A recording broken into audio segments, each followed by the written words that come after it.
अगर आपको ये वीडियो पसंद आए तो वीडियो को लाइक करें, चैनल को सब्सक्राइब करें और बेल आइकन को दबाएं हमारे वीडियोस को सबसे पहले पाने के लिए। Hello everyone, I am Kuldeep Namdev. I hope you all are enjoying my engineering graphics videos. अब बात करेंगे हम नेक्स्ट प्रॉब्लम की प्रोजेक्शन ऑफ सॉलिड्स पे। और कंडीशन जो रहेगी वो रहेगी एक्सिस इंक्लाइन रहेगी वीपी से और पैरेलल रहेगी एचपी से। क्वेश्चन है अबाउट हेक्सागोनल पिरामिड, तो you can see this is a model of hexagonal pyramid. अब क्वेश्चन में क्या दिया हुआ है, एक बार क्वेश्चन पे नज़र मारते हैं। क्वेश्चन में दिया हुआ है एक हेक्सागोनल पिरामिड है जिसका साइड ऑफ बेस कितना है 25 है और उसकी जो हाइट है यानी कि लेंथ है वो 60 mm है। आगे दिया हुआ है is resting on an edge of the base on HP, यानी कि उसका बेस का एक एज यानी कि बेस का एक साइड एचपी पर है। पहली कंडीशन ये हमें सेटिस्फाई करना है। दूसरी कंडीशन क्या दी है कि draw the projections of the solid when the axis makes an angle of 45 degree with VP. इसमें मतलब क्या करना है, हमें इसकी एक्सिस को वीपी से 45 डिग्री पे मेंटेन करना है। दूसरी कंडीशन होगी जो हमें क्वेश्चन में फॉलो करनी है। तीसरी कंडीशन क्या दी हुई है, and the base of the solid is nearer to the VP, यानी कि जब हम इसके पोजीशन को लेंगे फाइनली इसके व्यूज़ लेने के लिए, तब क्या होना चाहिए, इसका बेस कहाँ होना चाहिए, वीपी के नज़दीक होना चाहिए। इसमें दो चीज़ होती हैं, क्वेश्चन में दो तरह से आता है। कभी बोलता है एपेक्स नज़दीक होना चाहिए वीपी के, कभी बोलता है बेस नज़दीक होना चाहिए वीपी के। अब दोनों में किस तरह से करेंगे मैं आपको बताऊंगा। तो पहले मैं आपको क्वेश्चन समझाने से पहले थोड़ा एग्जाम्पल देना चाहूँगा, अलग अलग केसेस लूँगा मैं और उसमें से अपन वेरीफाई करेंगे कौन सा केस सही है, क्योंकि जब ही आपको समझ में आएगा, डायरेक्टली मैं सॉल्यूशन पे जाऊँगा तो आपको समझ में सही से नहीं आएगा। अगर देखिए, अगर इस कोन को मैं इस तरह से इंक्लाइन करूँ तो क्या होगा, एक बेस का एज यानी कि बेस का साइड कहाँ रहेगा, एचपी पर रहेगा जो क्वेश्चन में दिया हुआ था। मगर इसमें जो एक्सिस से जो एंगल बन रहा है वो किससे बन रहा है, एचपी से बन रहा है, यानी कि एक्सिस किससे इंक्लाइंड है, एचपी से इंक्लाइंड है। मगर इसमें दो कंडीशन गिवन है।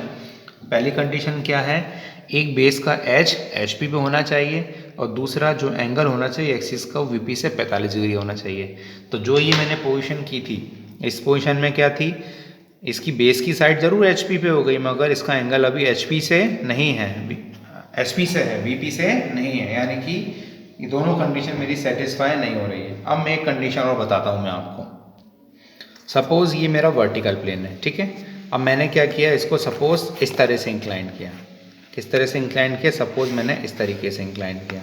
इस तरह से इंक्लाइन करने में क्या हुआ, एक साइड कहाँ पे आई, बेस की एज कहाँ पे आई है, ये वीपी पे आई है और ये वीपी से इसका एक्सिस इंक्लाइंड है 45 डिग्री पर। दोनों कंडीशन सेटिस्फाई हुई क्या, नहीं हुई। क्यों नहीं हुई, क्योंकि हमें बेस का एज कहाँ चाहिए, एचपी पर चाहिए और उसके एक्सिस को हमें वीपी से इंक्लाइन करना है। तो इसमें क्या हुआ, बेस का एच एचपी की जगह वीपी पे है, तो ये कंडीशन भी सही नहीं है। तो हम देखेंगे फिर इसमें से दोनों कंडीशन गलत है तो सही कंडीशन क्या होगी। एक्चुअली सही कंडीशन ये होगी, this is the right condition. क्यों राइट कंडीशन ये है, इसमें जो एक्सिस है वो किससे इंक्लाइंड है, सपोज ये वीपी है, इसका एक्सिस किससे इंक्लाइंड है, वीपी से इंक्लाइंड है। कितने एंगल पे इंक्लाइंड है, 45 डिग्री। और इसका बेस का एज कहाँ पर है, इसका बेस का एज जो है वो एचपी पर है, यानी कि दोनों कंडीशन सेटिस्फाई हो गई। ठीक है, आई थिंक आपको समझ में आ गया होगा। दोनों चीज़ इसमें सेटिस्फाई हो रही है इस पोजीशन में, यानी कि बेस का एज कहाँ पर है, एचपी पर है और साथ साथ इसका जो एंगल है वो वीपी से है। और इसमें तीसरी कंडीशन एक और दी हुई थी कि the base of the solid is nearer to the VP. अगर बेस बोलेगा सॉलिड का तो ऐसा रखोगे, यानी कि जो बेस है ये वीपी से नज़दीक है, किससे कंपैरिजन में, एपेक्स से कंपैरिजन में। अगर इस क्वेश्चन में ऐसा बोलता the apex of the solid is nearer to VP, तो इसको ड्रॉ करते हम, इंक्लाइन करते हुए इसको ऐसे ड्रॉ करते, फिर ऐसे करते तो बेस से ज़्यादा नज़दीक क्या होता, एपेक्स होता वीपी के।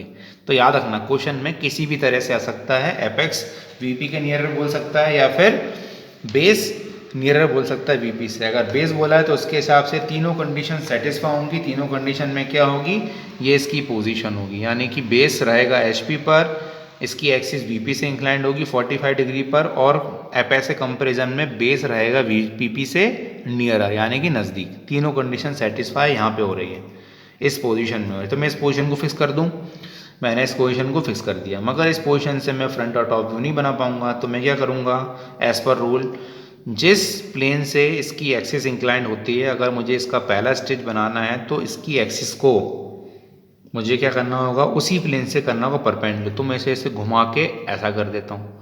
ऐसा करने से क्या हो गया, इसकी एक्सिस कैसी हो गई, इसकी एक्सिस हो गई है वीपी से परपेंडिकुलर। तो ये इसकी पोजीशन है। ऐसा ये ऐसा नीचे गिरा हुआ नहीं है, ये ऐसा उठा हुआ है, समथिंग लाइक दैट।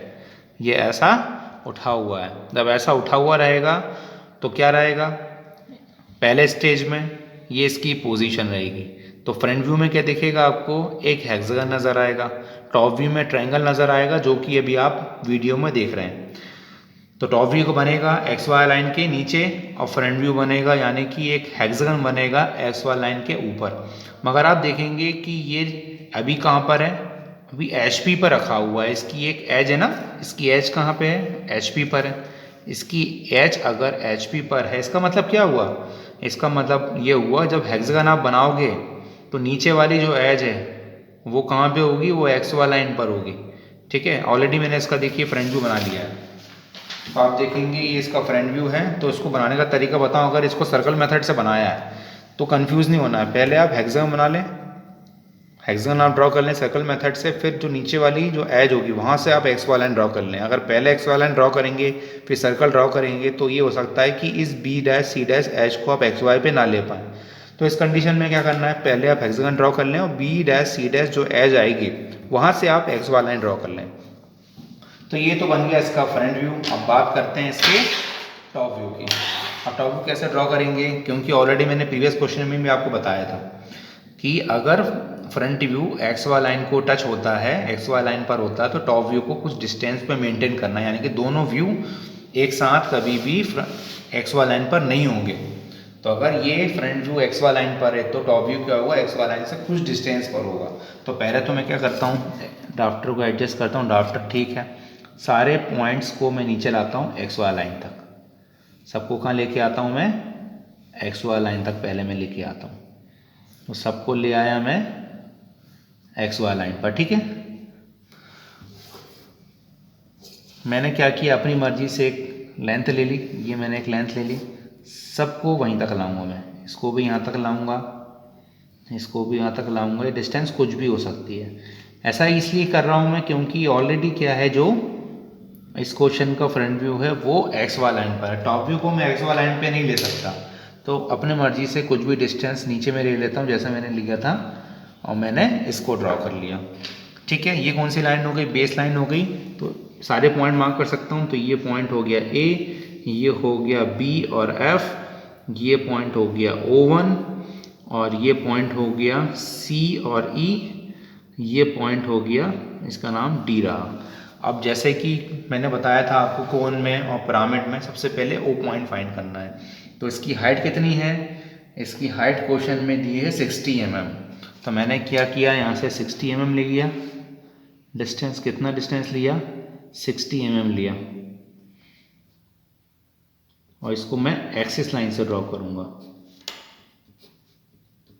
आपको पता होना चाहिए कब कैसी लाइन ड्रॉ करनी है, कब डैश लाइन से ड्रॉ करना है मुझे, कब मुझे डार्क कंटिन्यूस लाइन से ड्रॉ करना है, कब मुझे एक्सिस से ड्रॉ करना है। एक्सिस से क्यों ड्रॉ किया मैंने, ये कौन सा व्यू है, टॉप व्यू, यानी कि इस ऑब्जेक्ट का टॉप व्यू है। जब मैं इसको यहाँ से ऊपर से देखूंगा तो इस O डैश और O1 डैश की लाइन पर ऊपर या नीचे कोई भी पॉइंट नहीं है, इसलिए मैंने इसे एक्सिस लाइन से ड्रॉ किया है। अब मैं क्या करूँगा, सबसे लेफ्ट वाले पॉइंट को O से ज्वाइन करूँगा बाय डार्क लाइन, क्योंकि बाउंड्री क्या होती है, हमेशा डार्क होती है। यहाँ पे भी ऐसा ही करूँगा, because boundary is always dark. Base line को डार्क करना ना भूलें, जब भी आपको वो ट्रायंगल दिखेगा जो आपको एक्चुअल में दिखना चाहिए था। अब देखिए ये 2 पॉइंट बाकी हैं, ये बाकी और ये भी बाकी। कैसे ड्रॉ करेंगे, यहाँ से आप देखेंगे तो आपको 4 एज नज़र आएंगी, 4 स्लैंट एज दिखेंगी। कौन कौन सी दिखेगी, एक ये दिखेगी, दूसरी ये, तीसरी ये, चौथी ये AO बना चुके हैं, ये DO ये बना चुके हैं, यानी कि FO और EO कैसी बनेंगी, डार्क बनेंगी क्योंकि ऊपर से विजिबल है, इसलिए मुझे इनको डार्क लाइन से ज्वाइन करना है। तो इसको भी डार्क लाइन से ज्वाइन किया, इसे भी डार्क लाइन से ज्वाइन किया और सारी नेमिंग मैंने कर ली थी। ये मैंने टॉप व्यू को पूरा कंप्लीट कर लिया है। अब मैं इसके डायमेंशंस दे देता हूँ। डायमेंशन मुझे यहाँ से नहीं देना है, डायमेंशन मुझे देना है जहाँ से मैंने इसे बनाना स्टार्ट किया, यानी कि यहाँ से मुझे ये एक्सटेंशन लेनी पड़ेगी और यहाँ से यहाँ तक मुझे लेंथ देनी पड़ेगी और वो लेंथ है यहाँ पे 60 mm के बराबर। ये लेंथ 60 है और ये मैंने इसको डायमेंशन से रिप्रेजेंट कर दिया। तो ये मेरा फ्रंट व्यू हुआ, टॉप व्यू हुआ, जो कंडीशन क्वेश्चन में दी थी, यानी कि एक बेस का एज कहाँ होना चाहिए, HP पे होना चाहिए, एक्सिस से इंक्लाइन करना सेकंड स्टेज में करेंगे, क्योंकि ये तो हम इसलिए बना रहे हैं क्योंकि हम इसको बना नहीं पाते। सेकंड स्टेज डायरेक्टली हम नहीं बना पाते, इसलिए हम पहला स्टेज बना रहे हैं उसकी एक्सिस को VP से परपेंडिकुलर करके। अब मैं क्या करूँगा, क्योंकि मैं सेम डिस्टेंस मेंटेन करना चाहता हूँ तो इस लाइन को कंटिन्यू करूँगा और ये लाइन लाइट होनी चाहिए ताकि ये डिस्टेंस यहाँ पे मेंटेन रहे। अब मैं क्या करूँगा, देखिए अब मैं क्या करूँगा, ये ऐसा था पहले स्टेज के लिए, अब इसको ऐसा इंक्लाइन कर दूंगा। जब इंक्लाइन करूँगा तो क्या होगा, ये जो D पॉइंट होगा वो कहाँ पर रहेगा, ये इसी लाइन पर रहेगा, ऑन दिस लाइन रहेगा। तो मैं क्या करूँगा, अपनी मर्जी से यहाँ पे एक पॉइंट मार्क कर लेता हूँ जिसका नाम दे दिया मैंने D। और मुझे अब चाहिए बेस लाइन का एंगल। बेस लाइन का एंगल कैसे निकलेगा, 90 डिग्री माइनस एक्सिस का एंगल। तो बेस एक्सिस का एंगल कितना गिवन है क्वेश्चन में, ये दिया हुआ 45 डिग्री, तो उसका मतलब ये हो गया 90 डिग्री माइनस 45 डिग्री। तो बेस का एंगल कितना निकल के आएगा, ये बेस का एंगल हमारे पास निकल के आएगा 45 degree. 90 minus 45 degree means 45 degree कितना एंगल आएगा, बेस का एंगल आएगा। अब मैंने लाइट लाइन यहाँ से ड्रॉ कर ली है। अब मैं इसकी लेंथ को ले लेता हूँ। तो मैंने क्या किया, A से लेकर D के लेंथ को कॉम्पास में लिया, ठीक है, और फिर D को सेंटर लेते हुए मैंने इस लाइन को कट किया। ये पॉइंट मुझे मिल गया है, ये पॉइंट मुझे यहाँ पे मिलेगा, यानी इसकी लेंथ मुझे यहाँ मिलेगी। अब मैं जो इसके आगे का पोर्शन है इसे रब कर देता हूँ क्योंकि इसकी आवश्यकता मुझे नहीं है। और इस लाइन को मैं डार्क लाइन से ज्वाइन कर लेता हूँ क्योंकि पहले स्टेज में मैंने कैसा किया था, इसको डार्क ड्रॉ किया था। ये मैंने डार्क लाइन से ड्रॉ कर लिया। तो ये D था, तो ये कौन सा पॉइंट मिलेगा मुझे, इस पॉइंट का नाम हो जाएगा पॉइंट A। अब बेस लाइन पे सारे पॉइंट पहले मैं मार्क करता हूँ। तो A से डिस्टेंस ले रहा हूँ मैं CE का, तो C का डिस्टेंस लिया मैंने A से, A को सेंटर लिया, ये कट किया, एक पॉइंट मुझे ये मिला। इसके बाद O1 का डिस्टेंस ले लेता हूँ मैं, A को सेंटर लिया, ये O1 का डिस्टेंस आ गया। और अब BF का डिस्टेंस ले लेता हूँ, इसको सेंटर लिया मैंने A को, और ये BF का डिस्टेंस मुझे यहाँ मिल गया। तीनों पॉइंट्स निकल गए, तीनों की नेमिंग कर देता हूँ। तो इसका नाम हो जाएगा CE, इसका नाम हो जाएगा O1, इसका नाम हो जाएगा BF, ठीक है। अब जैसे ही मुझे मिलेगा, सबको पता है कि मुझे पहले O मार्क करना है। O के लिए मुझे इसकी हाइट चाहिए जो 60 mm गिवन है, इसलिए मैं क्या कर रहा हूँ, इसकी जो बेस लाइन है उस पर ड्राफ्टर को एडजस्ट कर रहा हूँ। अब जो लाइन ड्रॉ करूँगा इसके परपेंडिकुलर होगी। ये लाइन कैसी ड्रॉ करनी है मुझे, ये 60 लेंथ की है, ये लाइन कैसी ड्रॉ करूँगा, बाय एक्सिस लाइन।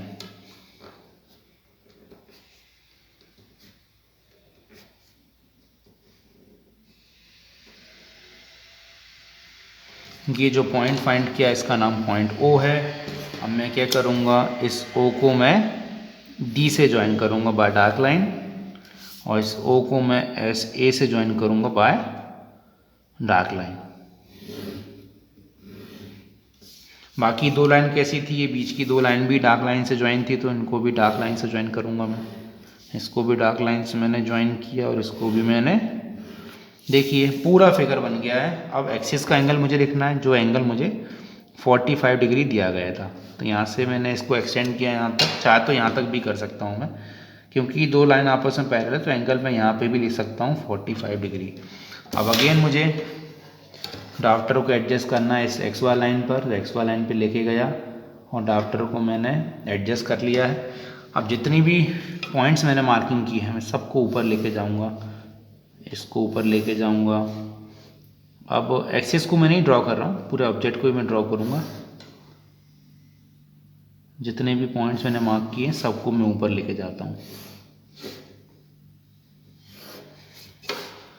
ठीक है, सारे पॉइंट्स यहाँ पे आ गए। ये बी डैश सी डैश ये एक्स वाई पर ही है, इसको लाने की आवश्यकता नहीं है, इसको लाना है और मुझे इसको लेके आना है। अब मैशिंग हो चुकी है, सबकी पॉइंट्स की नेमिंग कर देता हूँ। ये पॉइंट होगा ए डैश, बी यहाँ पे होगा तो ये हो जाएगा बी डैश, सी यहाँ पर होगा तो ये हो जाएगा सी डैश, डी यहाँ पे होगा तो इसका नाम हो जाएगा डी डैश, और ई कहाँ पर होगा, ई यहाँ पर होगा ई डैश, और ये हो जाएगा एफ डैश, और ये जो पॉइंट है ये हो जाएगा ओ डैश। ठीक है, अब मुझे देखना होगा यहाँ से क्या इन्फॉर्मेशन मिलती है मुझे। यहाँ से मुझे क्या क्या नज़र आएगा, ए एफ ए बी, ये दो नज़र आएंगे। पहले तो इन दोनों को डार्क कर लेता हूँ। तो ए डैश एफ डैश को मैंने डार्क किया, ऑलरेडी बाउंड्री के अंदर है, आपको पता है बाउंड्री क्या होती है, हमेशा डार्क होती है, तो ये भी डार्क होगा। भले यहाँ से मुझे बी सी नज़र नहीं आए या एफ ई नज़र नहीं आए, बिल्कुल एग्जैक्टली नहीं कह सकता मैं कि नज़र आएगी आपको, वैसे आनी तो चाहिए आपको। ये एज यहाँ से देखोगे तो हल्का पोर्शन इसका नज़र आएगा, इसका भी आएगा। अगर यहाँ से डाउट हो तो आप समझ लो कि एफ ई काय में आएगा, बाउंड्री में आएगा। बाउंड्री हमेशा क्या होती है, डार्क होती है। तो इस बेसिस पे क्या करूँगा, इसको मैं डार्क लाइन से ज्वाइन करूँगा, इसको भी मैं डार्क लाइन से ज्वाइन करूँगा। क्यों करूँगा, बाउंड्री हमेशा डार्क होती है, कभी भी डैश लाइन से या डॉटेड लाइन से उससे ड्रॉ हम नहीं करते। अब देखिए यहाँ पे स्लैंटेज कौन कौन सी आपको नज़र आएंगी। यहाँ से एफ ओ नज़र आएगी, ए ओ नज़र आएगी, बी ओ नज़र आएगी। तो बी ओ नज़र आएगी तो बी ओ को मैं डार्क कर लेता हूँ। ये बी ओ है, मैंने बी ओ को डार्क किया। बी ओ के बाद ए ओ नज़र आएगी, मैंने ए ओ को डार्क किया।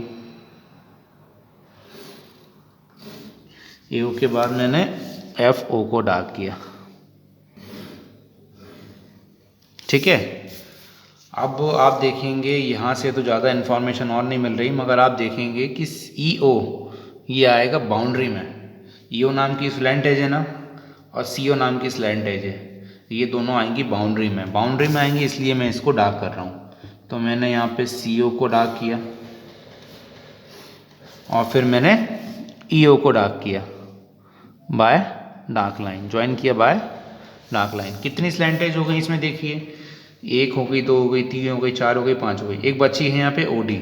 ओ डी ऑलरेडी बन चुकी है, ओ और डी। देखिए जब ए ओ मैंने ड्रॉ की थी तो ये ओ डी भी बन चुकी है। ये वैसे डैश लाइन से बनती मगर डार्क लाइन इसके ऊपर आ गई। मैंने बताया था आपको कभी ऐसा होता है एक लाइन पर डैश लाइन और डार्क लाइन आती तो आप प्रेफरेंस किसको दोगे, डार्क लाइन को दोगे। तो 6 की 6 कैसी बन गई, स्लैंट एज बन गई हैं। बेस एज कितनी बन गई है, 1, 2 और 3, और चौथी बी सी भी बाउंड्री में आ गई थी तो बी सी भी बन चुकी है। कौन कौन सी बाकी, 2 बाकी, कौन सी, सी डी बाकी है और डी ई बाकी है। अगर मैं डी को ज्वाइन करूं, मैं कहूँ डी को ज्वाइन करना, तो आप देखेंगे कि ये एफ ओ बीच में आ रही है। तो दो डार्क लाइन कभी आपस में इंटरसेक्ट नहीं हो सकती। तो ये डी से लेकर ई, ये लाइन कैसी होगी आप समझ गए होगे, ये डैश लाइन होगी।